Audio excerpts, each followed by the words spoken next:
Israeli জায়নবাদ এবং আগ্রাসী আমেরিকার বিরুদ্ধে লড়াইয়ে ইরান ইতিমধ্যেই কৌশলগতভাবে বিজয় লাভ করেছে। কারণ যুদ্ধে জয়ী হওয়ার ক্ষেত্রে একটি পক্ষের কতখানি শক্তি তার উপরে জয় নির্ভর করে না, যুদ্ধে জয়ের ক্ষেত্রে নির্ভর করে কৌশল, স্ট্র্যাটেজি। কোন পক্ষ কতখানি মুনশিয়ানার সঙ্গে, বিচক্ষণতার সঙ্গে যুদ্ধ পরিচালনা করেছে তার উপরেই আসে জয়। আর এই যুদ্ধ পরিচালনার ক্ষেত্রে এবার ইরান, আমেরিকা এবং ইসরায়েলকে কুপকাত করে দিয়েছে। আয়াতুল্লাহ আলী খামেনেইর মৃত্যুর বদলা আলী লারিজানি এমন মধুরভাবে নিয়েছে যে আমেরিকা তথা পশ্চিমী দুনিয়ার সকল তাবড়তোবড় যুদ্ধ বিশেষজ্ঞরা এই মুহূর্তে ইরানকে বাহবা দিয়ে শেষ করতে পারছে না। ইরান আমেরিকার তুলনায়, ইসরায়েলের তুলনায় সামরিক দিক থেকে পিছিয়ে থেকেও আমেরিকার মতো শক্তিশালী দেশকে যে এইভাবে নাস্তানুবাদ করতে পারে তা সত্যি আমেরিকা এবং ইসরায়েল তথা পশ্চিমী দুনিয়ার কল্পনার বাইরে ছিল। যুদ্ধের শুরু থেকেই আমরা দেখেছি ইরান শাহিদ ড্রোন ব্যবহার করেছে সব থেকে বেশি, এবং তার হাতে থাকা পুরনো মিসাইলগুলোকে সে একটু একটু করে ব্যবহার করেছে। বরং যেখানে আমেরিকা এবং ইসরায়েল তাদের সর্বাধুনিক সর্বশ্রেষ্ঠ অস্ত্র নিয়ে যখন ইরানের উপরে ঝাঁপিয়ে পড়েছে, ইরান তখন মন্থর ধীরে ধীরে যুদ্ধে এগিয়েছে এবং স্ট্র্যাটেজিক লোকেশনগুলোকে টার্গেট করে সেখানে হামলা চালিয়েছে। অন্যদিকে ইসরায়েল এবং আমেরিকা তারা পরিমরি করে 2 থেকে 5 দিনের মধ্যেই ইরানকে ধ্বংস করার এক মহা সংকল্প নিয়ে epic Fury, operation epic Fury নাম দিয়ে হামলা চালিয়েছিল। তারা ভেবেছিল যে ইরানকে পুড়িয়ে দেবে তাদের ক্রোধের আগুনে, কিন্তু হলো ঠিক উল্টো।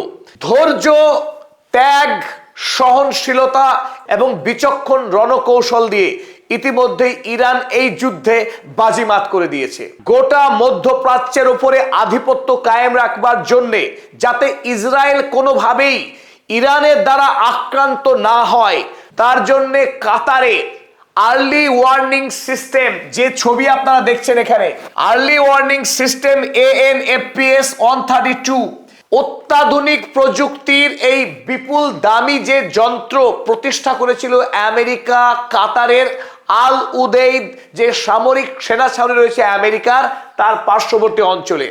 5000 কিলোমিটার জুড়ে বিস্তীর্ণ অঞ্চল থেকে যদি আমেরিকার সম্পদ কিংবা ইসরায়েলকে লক্ষ্য করে যদি কোনো ব্যালিস্টিক মিসাইল ছোড়া হয়, ফ্র্যাকশন অফ সেকেন্ডে এই যন্ত্র সমস্ত গাণিতিক ক্যালকুলেশন করবার পর ওই মিসাইলকে ইসরায়েলের কোন জায়গাকে লক্ষ্য করে ছোড়া হয়েছে এবং সেখানে কতটা ধ্বংস হতে পারে, ওই মিসাইল পৌঁছতে কত মিনিট কত সেকেন্ড সময় লাগবে, কোন দিক দিয়ে যাচ্ছে এবং তাকে কিভাবে আকাশে ধ্বংস করতে হবে, তার যাবতীয় তথ্য সরবরাহ করত এই আর্লি ওয়ার্নিং সিস্টেম। আর এই যুদ্ধে আমেরিকা এবং ইসরায়েলকে ভোতা করতে, যাতে এই ধরনের কোনো আর্লি ওয়ার্নিং সিস্টেম কাজ না করে, তাকে বিকল করতে, অকেজো করতে 28 তারিখেই রিটালিয়েশন হিসেবে প্রথম আক্রমণ করা হয়েছিল কাতারের এই আর্লি ওয়ার্নিং সিস্টেমের উপরে। কিন্তু সেই আক্রমণ খুব একটা ফলপ্রসূ হয়নি। পরে 3 তারিখ ব্যাপক মিসাইল এবং ড্রোন হামলা করা হয়েছিল এই সিস্টেমের উপর। ফলে এই মুহূর্তে আমেরিকার প্রতিষ্ঠিত 10,000 কোটি টাকা ব্যয়ে নির্মিত এই আর্লি ওয়ার্নিং সিস্টেম এখন অন্ধ হয়ে গেছে। আমেরিকার সম্পদ কিংবা ইসরায়েলে এই মুহূর্তে যদি মিসাইল হামলা করে ইরান, সেই মিসাইলের কোনো তথ্য, অগ্রিম কোনো সতর্কতা ইসরায়েল পাবে না, কারণ এই যন্ত্র এখন বিকল হয়ে অন্ধ হয়ে পড়ে রয়েছে। এটা কত বড় মাস্টার স্ট্রোক ইরানের জন্য। ইরানের নেতারা কত সুদূর প্রসারে চিন্তা করে এবং আমেরিকার শক্তির প্রতিটা নারী নক্ষত্র তাদের কতখানি দখলে, আমেরিকাকে কোথায় আঘাত করতে হবে, কোথায় আঘাত করলে আমেরিকা আর আগামী দিনে তার নিজের পায়ে খাড়া হয়ে দাঁড়াতে পারবে না, সেই বিষয়ে ইরানের থেকে পৃথিবীর কোনো রাষ্ট্র আর ভালো জানে না। আমেরিকা ভেবেছিল আসবো, দেখবো, জয় করব, কারণ ইরান দুর্বল, অনভিজ্ঞ প্রতিপক্ষ, আমেরিকার সঙ্গে লড়াই করতেই পারবে না। কিন্তু ইরান বর্তমানে তার সেই রহস্য ফাঁস করেছে। ইরান দীর্ঘদিন ইরাক এবং আফগানিস্তানে আমেরিকার সৈন্য এবং প্রযুক্তি কিভাবে যুদ্ধ করে তার ময়না তদন্ত করে রেখেছে ইরান। তাই ইরানের কাছে আমেরিকার শক্তি এবং আমেরিকার দুর্বলতা সম্পর্কে চুলচেরা বিশ্লেষণ রয়েছে। প্রতিটি তথ্য নিখুঁতভাবে রয়েছে ইরানের হাতে। আলী লারিজানির কাছে এই মুহূর্তে পৃথিবীর শ্রেষ্ঠ যুদ্ধ পরিচালনাকারী নেতার নাম Ali Larijani. Ali Larijani Donald ট্রাম্পের মতো রক্তপিপাসু পাগলা রাষ্ট্রনায়ককে হাড়ে হাড়ে টের পাইয়েছে। ডোনাল্ড ট্রাম্পের মতো রক্তপিপাসু পাগলা রাষ্ট্রনায়ককে বুঝিয়ে দিয়েছে ইরান কাকে বলে, ইরানের শক্তি কতটা। আলী লারিজানি এই মুহূর্তে পৃথিবীর অন্যতম শ্রেষ্ঠ যুদ্ধ নায়ক হিসেবে বন্দিত হচ্ছেন পৃথিবীর প্রতিটা প্রান্তে। কারণ আমেরিকাকে এত সহজে, এত অল্প ব্যয়ে, এত অল্প সময়ের মধ্যে এইভাবে মধ্যপ্রাচ্য থেকে নির্মূল করে দেয়া যাবে, ধুইয়ে দেয়া যাবে, তা পৃথিবীর কেউ কখনো কল্পনাও করতে পারেনি। আর সেই ঘটনাই ঘটছে এখন মধ্যপ্রাচ্য জুড়ে। ইসরায়েল এই মুহূর্তে কবরের মধ্যে বসে আছে।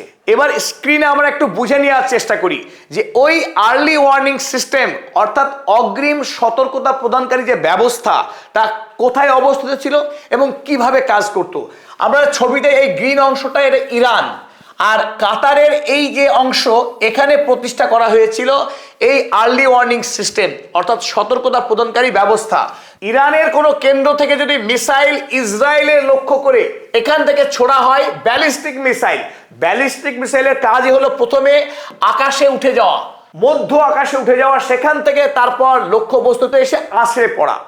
যদি এই ইরানের কেন্দ্র থেকে কোনো মিসাইলকে ছোড়া হয় তৎক্ষণাৎ এই সিস্টেম জেনে যাবে যে একটি মিসাইল ইরান লঞ্চ করেছে এবং সেই মিসাইলটি কত সময় পরে ইসরায়েলে এসে আছড়ে পড়বে, কোন জায়গায় আসতে পড়বে তার নির্ধারিত সময় ধরে নেওয়া যাক 20 মিনিট 10 সেকেন্ড টাইম নেবে। এই 20 মিনিট 10 সেকেন্ড যে সময় নেবে তার তৎক্ষণাৎ ইসরায়েলে বসে থাকে যে সিকিউরিটি সিস্টেম তাকে তথ্য পাঠিয়ে দেবে এই আর্লি ওয়ার্নিং সিস্টেম। এমনকি এই মাঝপথে এই মিসাইল যত পথ অতিক্রম করবে তার মাঝখানে এই মিসাইল ধ্বংসকারী ব্যবস্থা প্যাট্রিয়ট এবং থার্ডের মতো সিস্টেম, প্রত্যেকটা সিস্টেমকে এখান থেকে বার্তা পাঠিয়ে দেওয়া হবে যে ওই মিসাইলকে ধ্বংস করে দাও। ফলে আধুনিক সময়ে ইসরায়েলকে বাঁচিয়ে রাখার ক্ষেত্রে এই আর্লি ওয়ার্নিং সিস্টেম অত্যন্ত কার্যকরী ভূমিকা পালন করছে। ফলে যে দেশই, সে হিজবুল্লাহ হোক, হুথি হোক, ইরান হোক, আমেরিকা এবং ইসরায়েলের শত্রু কোনো রাষ্ট্র বা কোনো সামরিক গোষ্ঠী যারাই ইসরায়েল হামলা করবার চেষ্টা করেছে মাঝপথে সেই মিসাইলকে বা রকেটকে ধ্বংস করে দিয়েছে আমেরিকার এই সিস্টেম, ইসরায়েলের প্রতিষ্ঠিত এই সিস্টেম। এবং এর রেঞ্জ ভয়ঙ্কর, 5000 কিলোমিটার জুড়ে।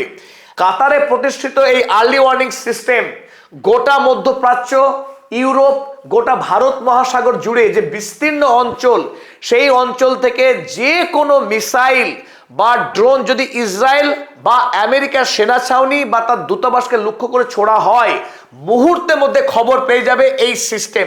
সুতরাং আমেরিকা এবং ইসরায়েলের সুরক্ষার জন্য এই সিস্টেম ছিল চোখের মতো, অত্যন্ত গুরুত্বপূর্ণ। আর এই চোখকেই ড্রোন মেরে অন্ধ করে দিয়েছে ইরান। ফলে এই মুহূর্তে ইসরায়েলি হোক কিংবা আমেরিকার সামরিক সেনা ছাউনি হোক এখন অরক্ষিত। ইরান মিসাইল ছুড়লে ইসরায়েলের কাছে আর কোনো অগ্রিম সতর্কবার্তা যাবে না।